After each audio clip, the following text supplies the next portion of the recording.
We are now on part 4 of the van build. We have ripped out the interior panels, we have carpeted the bare metal. Last video we installed a split charge kit so that we have the ability to have extra power, not running off the van battery.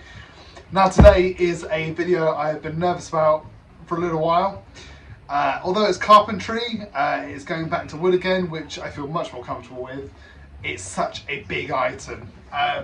In ripping out the whole interior, out came the headlining. Now, I have some ply. We are going to try and make another. A friend has very kindly lent me his T6 headlining as a template. But yeah, we have to do it. It's just all, every time I get in the van, it's bare, wires hanging down. It's going to be that, almost like the icing on the cake for the interior there to make it look pretty. I hate working with plywood. I find it splinters. You know, it's expensive, but we have to do what we have to do. So I'm going to get cracking. We have a piece of 12mm. We have a piece of 3mm. We're going to copy the template. We're going to put some lights in, and yeah, stay tuned.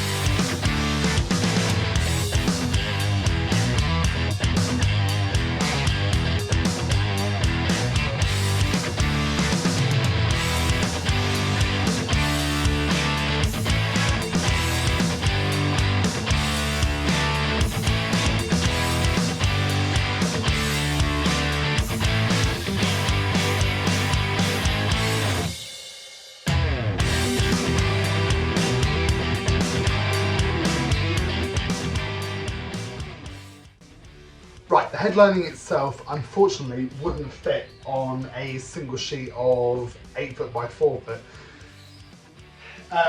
Now while you can buy big enough sheets, it would have cost a fortune. So we've come up with an idea where we use one regular size sheet in the middle, and then we do like a pelmet design around the edge with nice rounded edges. You saw me cut a few of them just then.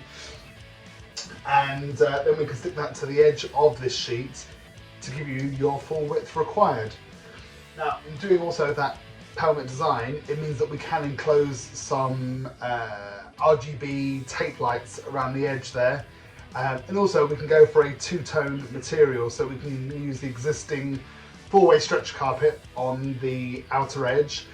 And then for a bit of a treat, a slightly more premium material, we can use like an Alcantara type material in the middle. Now, what we've got to do, and this is going to be a bit sketchy as well, is we are going to router out some indentations down the middle and then either side of where the downlights are going to go. Now it's only 3mm, so it's almost just got to tickle the surface, just a very, very small amount. Just to give that slight indentation so that when we carpet, we can see that line come through. It's just an extra detail. Of course, it would be easier not to do this, but I think if brave enough, I think it's going to be a nice little feature to go with.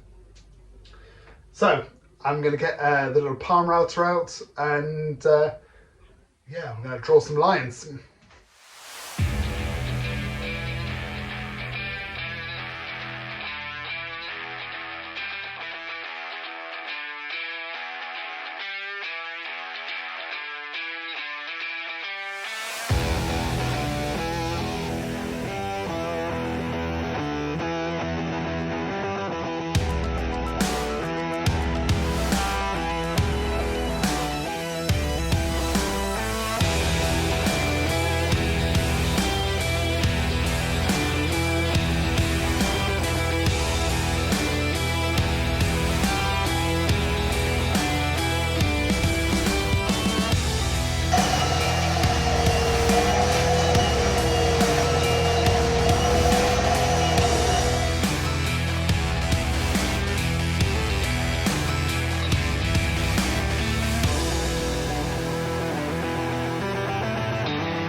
Right, we've now got this shim here of the 12mm ply, and this will just give us a bit of packing for the pelmet to sit on.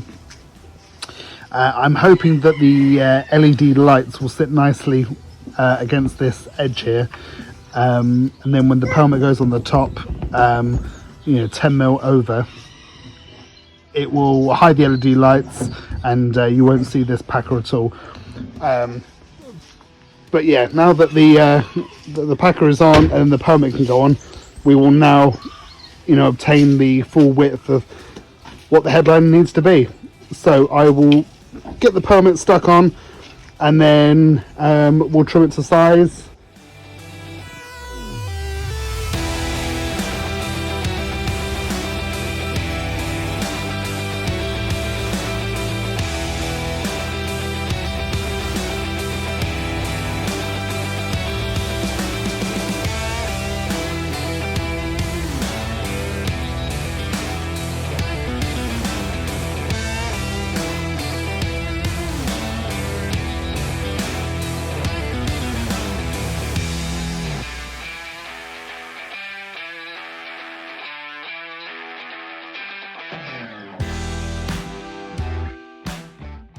Structurally, the headlining is now all but finished. I just have 4 holes to drill out for the downlights. Now I've gone for a kind of a matte black style. Everyone else seems to go for chrome, and I just thought it'd be different to go for black. I also thought, seeing as the all the material is like greys, darks, this might blend in quite nicely. So I've got to check I've got a hole saw big enough for that. And then what I've also got to do is look at the original T6 headlining that I've been using as a template to copy some of the fixing points for the ceiling. I am thinking that as many plugs as I put in for the ceiling, I'm also going to have to do maybe a couple of self-tappers as well, because it's weighty. It's certainly heavier than the original headlining, but we'll do what we can. So I'll drill some holes, and then fingers crossed, if the wife lets me, might be able to bring it inside to do the carpeting. It's less dusty in there, or far less dusty, and yeah, it just means I'm indoors rather than in the shed.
So here she is, the finished article.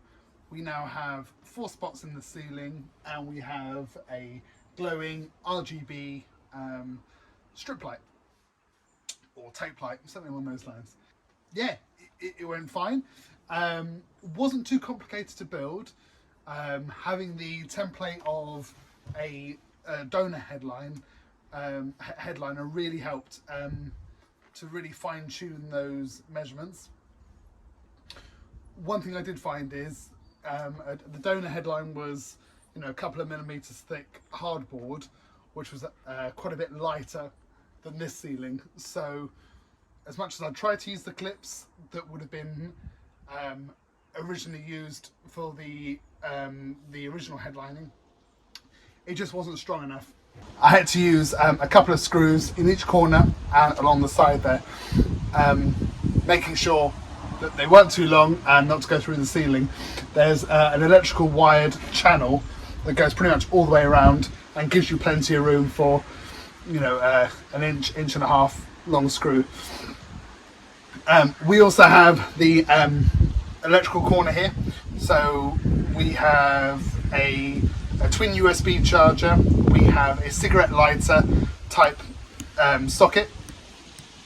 We have the ability for 5 switches, so 5 appliances you could run off it.